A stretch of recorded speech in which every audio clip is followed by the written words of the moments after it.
नमस्कार, स्वागत है आप सभी का। एडेड जूनियर हाई स्कूल शिक्षक भर्ती को लेकर के बात करेंगे। भर्ती का शासनादेश प्रस्ताव, रिक्त सीटों की संख्या और साथ ही साथ कोर्ट में नई याचिका को लेकर के। वीडियो को आप पूरा जरूर देखिएगा। वीडियो को आप सभी प्लीज़ लाइक शेयर कर दें। साथ ही साथ अगर आपने अभी तक चैनल को सब्सक्राइब न किया हो तो ज़रूर सब्सक्राइब कर लीजिएगा। एक हमने आपको रीट संख्या के बारे में बताया था, शिव शंकर सिंह एंड 39 अदर्स, और इनके अधिवक्ता है तान्या पांडे जी। आज बीएड बीटीसी जो यूपी टेट वाला प्रकरण है, यूपी टेट में जो प्राथमिक के सर्टिफिकेट है यूपी टेट के बीएड के अभी वितरित नहीं किए जाएंगे, माननीय कोर्ट से उसमें रोक लगा हुआ है और आज सुनवाई में भी वही रोक अभी आगे एक्सटेंड किया गया है नेक्स्ट डेट के लिए। और अभी सुप्रीम कोर्ट से जो है मामला फाइनल हुआ नहीं है। तो यही तान्या पांडे जी, उनके भी अधिवक्ता है प्रतीक मिश्रा एंड 4 अदर्स वाले में, और वही तान्या पांडे जी यहाँ पर भी अधिवक्ता है। खैर उससे मतलब नहीं, मतलब यहाँ पर ये देख लीजिए आप कि इसमें ग्राउंड क्या है। ग्राउंड इसमें आप सभी जानते हैं कि जो डाट वाला, जिसकी वजह से नंबर कम हुआ, किसी गोले में डॉट लग गया और उस प्रश्न के नंबर नहीं काउंट हुए। और इसके अलावा इनवैलिड रिजल्ट वाला मामला है। और इसमें जो ग्राउंड लगाए गए थे कि बनाए गए हैं कि इसमें किसी स्वतंत्र एजेंसी, किसी तीसरी स्वतंत्र एजेंसी से ओएमआर सीट की स्कैनिंग करवाई जाए, या फिर इसमें जो पहले रिजल्ट क्यों आया था और इस बार रिजल्ट क्यों नहीं आया, इसी प्रकार से। तो ये मामला है और इसकी रीट संख्या भी यहाँ पर आ चुकी है 16,059। बाकी मामला भी लिस्टेड हुआ नहीं है और लिस्टेड हो सकता है, जल्दी लिस्टेड हो जाएगा जब भी सुनवाई हो इसमें।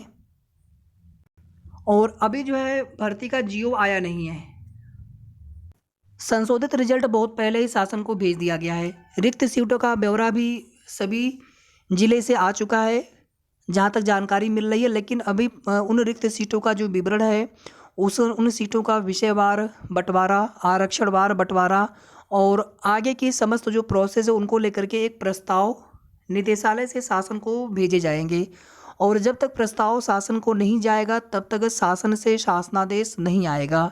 और अभी तक प्रस्ताव भेजा नहीं गया है। प्रस्ताव भेजने में जितनी देरी होगी, शासनादेश आने में उतनी ही देरी होगी। ऐसे में दशहरे के आसपास तक जीओ आ जाएगा, ऐसा कहना कहीं ना कहीं चीज़ें थोड़ी सी संभव नहीं लग रही हैं मेरे हिसाब से।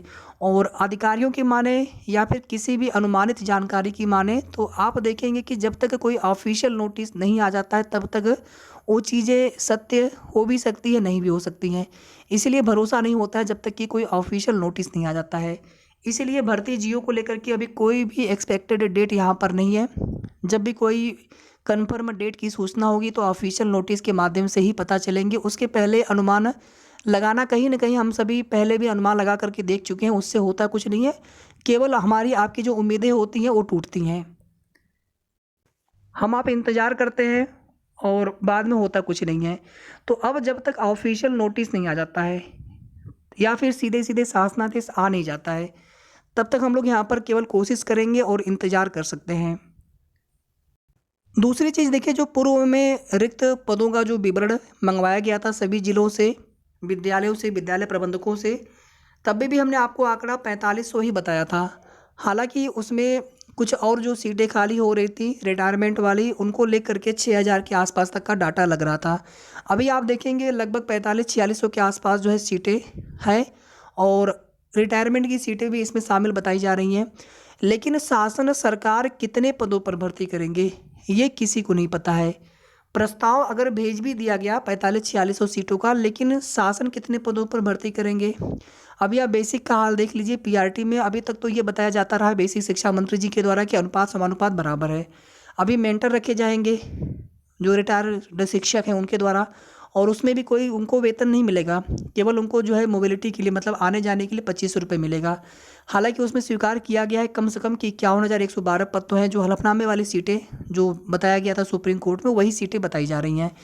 तो आप समझ लीजिए कि जहाँ पर सीटों की खाली पदों की संख्या 1.25 लाख 1.5 लाख के भी आसपास या उससे भी ज़्यादा हो सकती। केवल प्राइमरी की बात कर रहा हूँ मैं। अपर प्राइमरी की भी सीटें इसी प्रकार से, आधी सीटें सीधी भर्ती के तहत भरी जानी होती है, आधी सीधे प्रमोशन के तहत।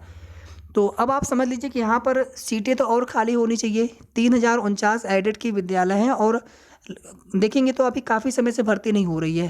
तो हर विषय में, और आप सोचिए कि हर क्लास के कुछ सेक्शन भी होते हैं, कई टीचरों की आवश्यकता पड़ेगी। ऐसा तो है नहीं कि एक टीचर जो है सभी सेक्शन में एक साथ वहाँ पे पढ़ा पाएंगे। तो टीचरों की आवश्यकता तो होगी। हर विद्यालय में कम से कम 3-4 5 रिक्तियाँ होनी चाहिए। इस तरह से देखेंगे तो कम से कम 8 से 10 हज़ार खाली सीटें होनी चाहिए थी इस भर्ती के लिए। लेकिन अभी ये जो डाटा आया हुआ है, अगर इतने ही पदों पर भर्ती हो जाए तो समझ लीजिए कि बहुत बड़ी बात है। और एक तरह से ये हम लोग केवल यहाँ पर उम्मीद लगा रहे हैं, बाकी उम्मीद तो इसकी भी नहीं है कि 4500 या फिर इन जितने भी पद यहाँ पर आए हैं इन सभी पदों पर भर्ती हो जाए। शासन के आप देखेंगे बीच में एक चीज़ ये भी जानने में आया था कि जो भी खाली सीटें होंगी यहाँ पर, कुछ सीटें इस भर्ती में भरी जाएंगी, कुछ सीटें जो है बाद में नई भर्ती दे करके उनको फिर से भरा जाएगा। ऐसा भी हो सकता है, कुछ भी नहीं कहा जा सकता है कि शासन में की मंशा क्या है, वो लोग क्या करेंगे क्या नहीं करेंगे। फिलहाल में हम लोग केवल कोशिश कर सकते हैं और रिजल्ट आए हुए लगभग यहाँ पे 25 26 24 25 दिन हो चुके हैं और धीरे धीरे जो है 1 महीना भी हो जाएगा, लेकिन भर्ती के शासनादेश का अता पता नहीं। अब तक तो भर्ती का शासनादेश आ जाना चाहिए था बहुत पहले।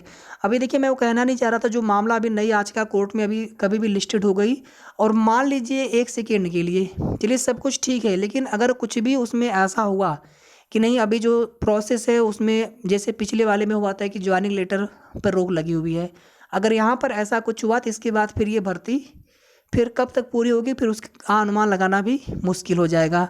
और अभी जो प्रत्यावेदन वाला मामला है 19 तारीख को फाइनल निस्तारित हो जाए तो तब कहेंगे कि हो गया। पहले से तो केवल उसमें बताया गया था कि नहीं इस बार निस्तारित हो जाएगा। जब सब कुछ आपने रिजल्ट भेज दिया, सब कुछ ठीक हो गया, तो उसमें सब में काउंटर एफिडेविट जवाबी हलफनामा आपने लगा दिया होगा तो मामला निस्तारित हो जाना चाहिए था, लेकिन नहीं हो पाया। तो 19 तारीख को क्या गारंटी है। बाकी देखिए, हो जाए तो बहुत अच्छा है, उसी पे डिपेंड करेगा कि आगे की जो प्रोसेस होंगी कंप्लीट होंगी। और एक बार भर्ती का जियो अगर आ जाता तो उसके बाद फिर समय नहीं लगना है। जियो आने के बाद अधिकतम 15 दिन का समय मान के चले, 15 दिन प्लस माइनस।